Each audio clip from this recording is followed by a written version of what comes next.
This video covers the language of the Canterbury Tales and reading the Canterbury Tales out loud.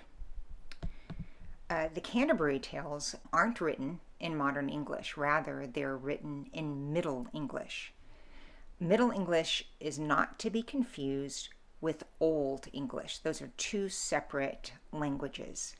Old English is the language of poems like Beowulf.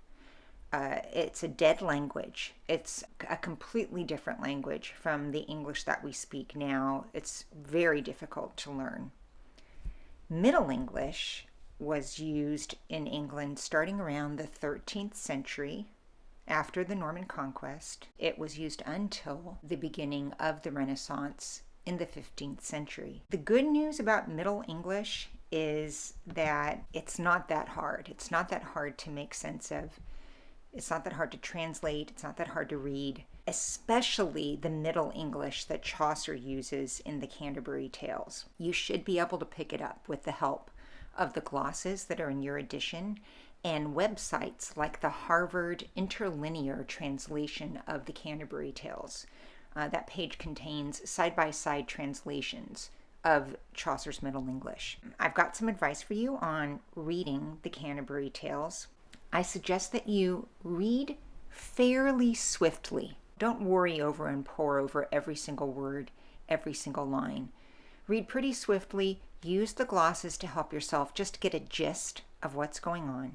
As you're reading, as you notice anything that seems important, crucial, or maybe confusing, underline it or highlight it, mark it in some way. Then once you finish doing the reading, go back and revisit those moments that you've highlighted or underlined, and do spend some time working carefully with those particular moments. My other piece of advice is to read the Canterbury Tales out loud. This is poetry. It's meant to be consumed and enjoyed orally by hearing it out loud. So without further ado, I'm going to talk about what it means to read the Canterbury Tales out loud. Okay, so take a look at this first line of the general prologue. This is the very beginning of the Canterbury Tales. And just take a look at the first line and think to yourself how you would pronounce this in modern English. Okay, give you a second. How would you pronounce it if you're thinking about modern English? And now I'll read that first line. Juan that April with his shored sota. I'll stop there. There's some differences in the pronunciation of Middle English and Modern English. It has a lot to do with the way long vowels, that is the vowels that take actually a long time to say, are pronounced. That's the main difference. And there's a term for it. It is called maybe some of you know this already, the Great Vowel Shift. Okay? The Great Vowel Shift. Yes, it's great. Okay. Now, we don't really know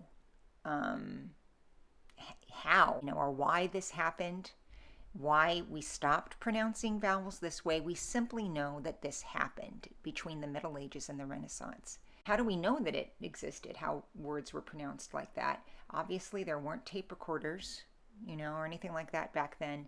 So scholars have used the evidence of manuscripts, of written books, and things like rhyme schemes, right, that they see in the poetry. So let's talk about pronouncing some of these long vowels in Middle English. I'm going to give you a pretty brief overview of this. Some of this information is on the grammar and vocabulary handout on Icon as well. Okay, so let's start with the two words, just two words I would love you to memorize when thinking about reading Chaucer out loud, okay? These are the words that we would say now as he and to, okay? We pronounce those differently in Middle English. Attempt to memorize this, okay?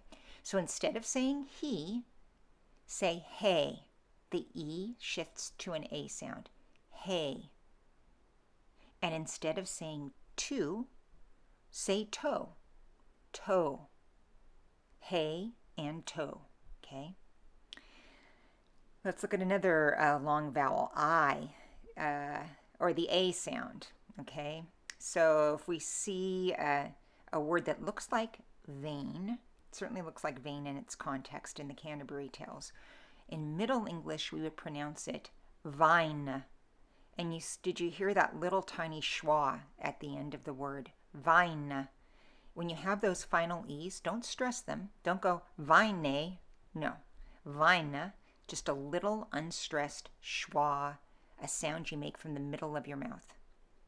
Vine. Okay, next. Okay, next word. We would say inspired, right? The I sound shifts to an E sound. Okay, so instead of inspired, we say inspired. Inspired. Some other things to note here. Everything gets pronounced in Middle English. So in modern English, we're not going to pronounce the E, right? An ED. It's inspired. Middle English, inspired. Inspired. Also, that R, if you can roll your R's, give it a little roll. I'm not very good at it. It's kind of weak. I'll say it one more time. Inspired. So as I said, we pronounce everything in Middle English. So let's look at the next word. We would say night. In Middle English, it's knicht. Knicht. Okay, so I pronounced everything, and the GH, I gave a phlegmy sound, okay? So get the phlegm going for our GHs, say. Let's do it one more time. Knicht. Let's try it together. Knicht. Okay, next piece of advice, anytime you see a word that looks French and you know anything about pronouncing French, get Frenchy with it, give it a French twist. So this word, in modern English, we'd say showers, but we're going to Frenchify it. We're going to change the pronunciation of the long vowel, add that rolled R. Showers, not showers, showers. Finally, and this is super fancy, okay? You don't have to do this, but if you want to get fancy, certain consonant combinations that we would voice will be unvoiced in Middle English. You'll be breathy. So look at these two words. In modern English, we would say when. The w is voiced. And we'd say that. The is voiced. In Middle English, we say Juan thought. Juan thought. Okay, there you go.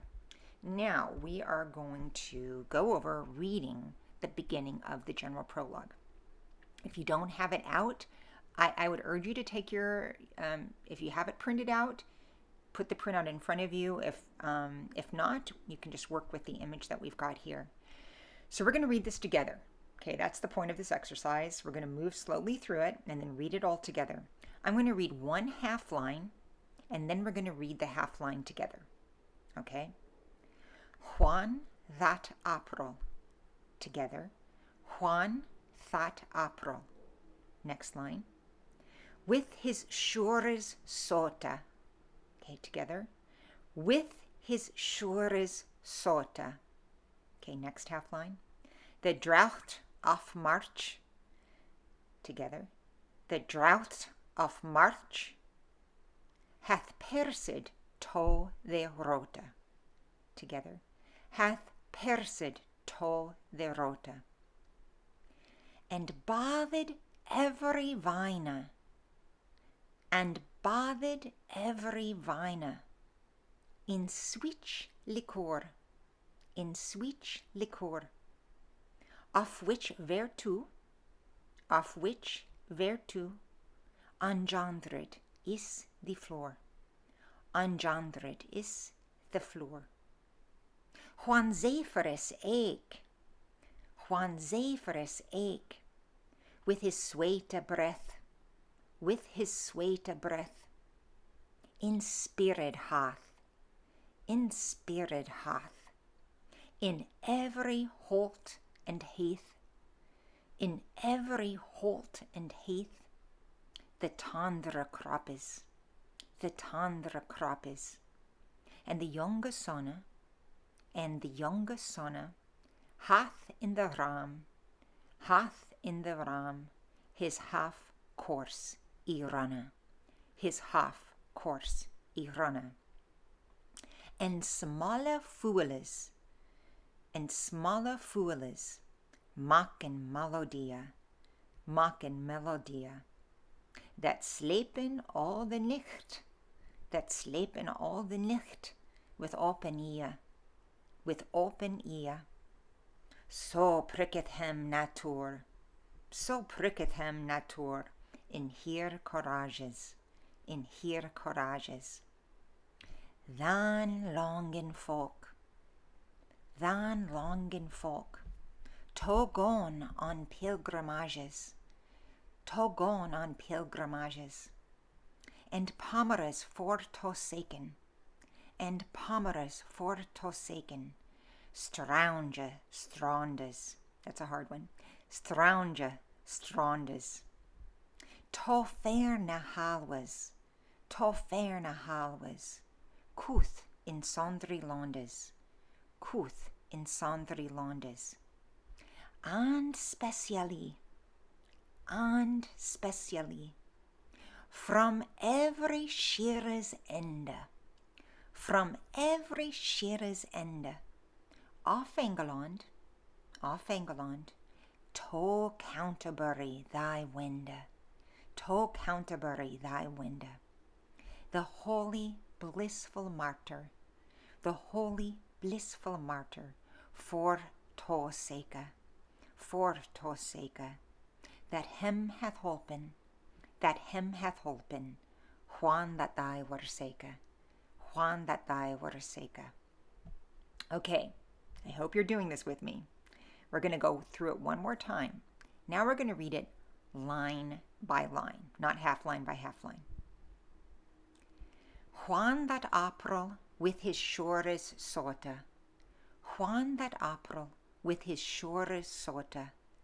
the drought of March hath pierced to the rote, and bathed every vine in sweet liquor,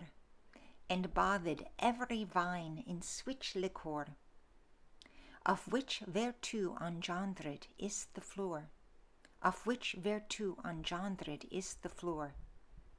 Juan Zephyrus eke with his sweete breath, in spirit hath in every holt and heath,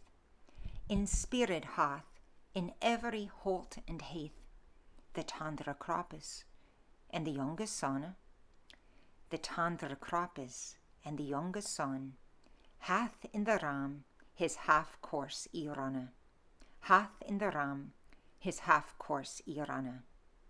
and smalle fools maken melodia.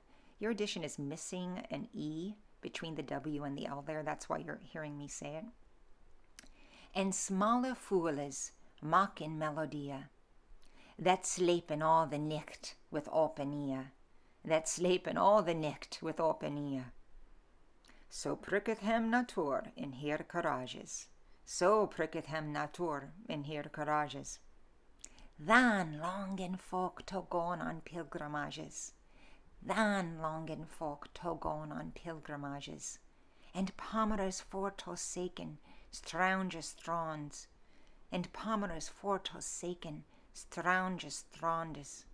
to fern halloes, couth in sundry landes,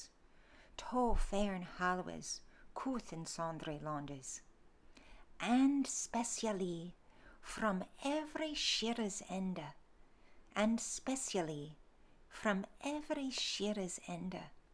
of England to Canterbury thy wende, the holy blissful martyr for to sake, that him hath holpen, Juan that thy were sake.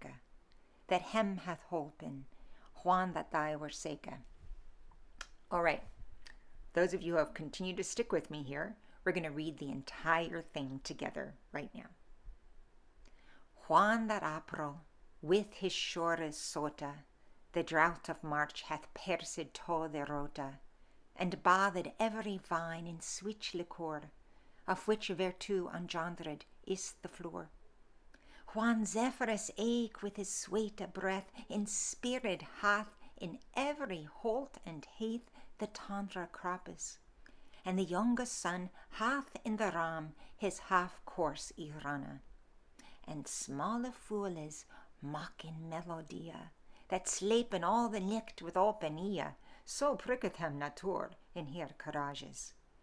Then longen folk to gon on pilgrimages, and pomerus for to seken strange strandes, to fern halloes cuth in sundry landes, and specially from every shires end of England to Canterbury thy wende, the holy blissful martyr for to seke, that him hath holpen, whan that thy were seke.